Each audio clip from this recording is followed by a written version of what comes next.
Hello everyone, কেমন আছো? নিশ্চয়ই ভালো আছো। আর আমিও কিন্তু আজকে খুবই ভালো আছি, যেহেতু আজকে আমার মা বোনটুন আসবে। ওই জন্য আমি ঘরদোর দেখো সুন্দর করে পরিষ্কার করে নিচ্ছি। আর দেখা যাক আজকে কি রান্না হয়। আর যা রান্না হয় সেসবগুলো সব তোমাদের অল্প অল্প করে দেখিয়ে দেবো, যেহেতু আজকে তাড়াহুড়োর ভিতরে আসি।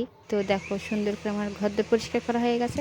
আর এইদিকে কিন্তু বিরিয়ানির ভাত রেডি হয়ে গেছে। আর দেখো মাংসটা আমরা এবার রান্না করব। তা কী পদ্ধতিতে মাংস রান্না করলে খেতে খুব টেস্টি হয় তো তোমাদের একটু দেখিয়ে দিচ্ছি। দেখো ছাল সমেত কিন্তু মাংস আমরা কেটে নিয়েছি গোটা। আর যেগুলো বিরিয়ানির মাংস সেগুলো একটু বড় বড় করে পিস পিস করে আনা হয়েছে। আর যে ঠ্যাং, ছাল বা গিলি মাটলি এসবগুলো বাচ্চারাও খেতে পারবে, আর বড়োরাও তো খেতে পারবে অবশ্যই। তো সেই কারণে কিন্তু ছাল সমেত মাংস নিয়ে আসা হয়েছে। তো ভিডিওতে দেখতে পাচ্ছ পেঁয়াজ, লঙ্কা, আদা, রসুন সব কিন্তু দিয়ে সুন্দর করে কষানো হচ্ছে। আর হালকা একটু গুঁড়ো লঙ্কা দেওয়া হচ্ছে, দেখো একটু কালার নিয়ে আসার জন্য, যেহেতু মাংস তো ওই জন্য। আর আমরা কিন্তু অতটা গুঁড়ো লঙ্কা খাই না, যখন একটু মাংস হয় তখন একটু দিই। আর সব এতে আমাদের সব তরকারিতে কাঁচা লঙ্কা চলে। তা দেখো বন্ধুরা, মিট মশলাটা কষানোর সময় দিলে কিন্তু যে মাংসর একটা গন্ধ, সেই গন্ধটাই কিন্তু কেটে যায়। আর খেতেও কিন্তু মাংসটা খুব স্বাদ হয়। তা দেখো আমরা কিন্তু বিরিয়ানিতে যা যা দেব সেগুলো কিন্তু মাংসয়ে দেব, দিলে কিন্তু মাংসটা খেতে খুব টেস্টি হবে। আর এভাবে তোমরা বিরিয়ানি বাড়িতে রান্না করে খাবে, দেখবে কত ভালো লাগবে, আর খেতেও ভালোই লাগবে। তো দেখো আমরা কিন্তু একটু ঘি দিয়ে দিয়েছি মাংসের সঙ্গে।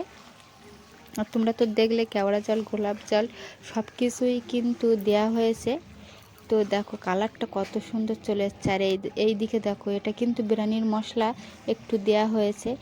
আর আজকে তো গোটা গোটা যে মশলাগুলো থাকে সেগুলো পাওয়া যায়নি, ওই জন্য তোমাদের দাদাভাই কিন্তু কৌটুর ওই যে মশলাগুলো ওইগুলোই এনেছে। আর এটা হচ্ছে মিঠা আতর।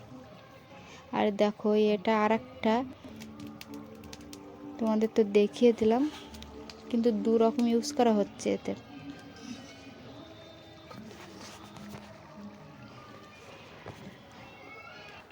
তো দেখো অল্প পরিমাণে জল দেয়া হবে, দিয়ে সুন্দর করে ঢেকে সিদ্ধ করা হবে। তাহলে কি মাংসটা সুন্দরভাবে সিদ্ধ হয়ে যাবে, যেহেতু বড় বড় পিস তো ওই জন্য। তো দেখো আমরা কিন্তু আলুটাকে আগে সিদ্ধ করে ভাজিনি, আমরা ভেজে নিয়ে মাংসের সঙ্গে এবার আমরা দিয়ে দেবো, দিয়ে সিদ্ধ করে নেব। আর এর থেকে একটু গোটা গোটা থাকবে, আর এর থেকে তুলে কিন্তু আমরা বিরিয়ানিতে ভাতের সঙ্গে সুন্দরভাবে দিতে পারবো। তো দেখো ওই কারণেই কিন্তু আলুটাকে লাস্টে দেয়া। তো দেখো আমাদের কিন্তু বিরিয়ানির মাংস হয়ে গেছে। আর এইদিকে গরম মশলা দিয়ে আমরা কিন্তু এবার নামিয়ে নেব। এবার শুধু সাজানোর পালা, কিভাবে আমরা ভাতের সঙ্গে আবার সাজাই সেটাও তোমাদের সঙ্গে শেয়ার করব।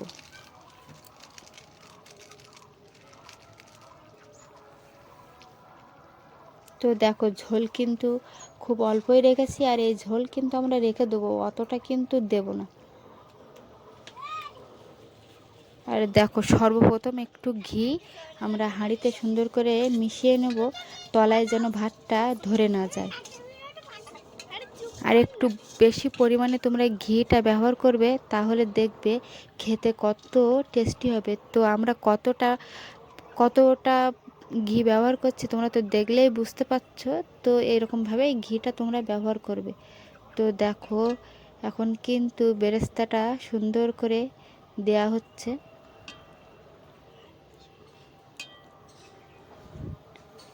এবার একে একে করে কেওড়া জল, গোলাপ জল সব কিন্তু দেয়া হবে অল্প অল্প করে।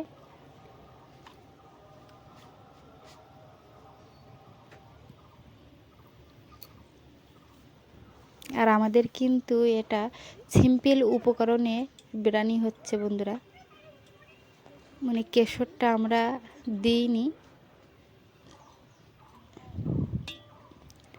কেশর বাদ দিয়ে সব রকমই আমরা দিয়েছি। তো দেখো আমরা কিন্তু প্রথম অবস্থায় তোমাদের বিরিয়ানির হাঁড়িতে কিভাবে সাজাতে হয় সেগুলো কিন্তু দেখিয়ে দিয়েছি। আর এইদিকে দেখো শিল চাপা দিয়ে রেখে দিয়েছিলাম, তোমাদের একটু দেখে নিয়ে আমরা সুন্দর করে এবার 5 মিনিটের জন্য আমরা হালকা আঁচে জাল দিয়ে নেব। আর দেখো আমি একটু ওই দিকে কাজে ব্যস্ত ছিলাম, আর ওদের খাওয়া হয়ে যাওয়ার পরে হাফ যখন খাওয়া হয়ে গেছে তখন এসে আমি ওদের দেখাচ্ছিলাম। তো আমাদের বিরিয়ানি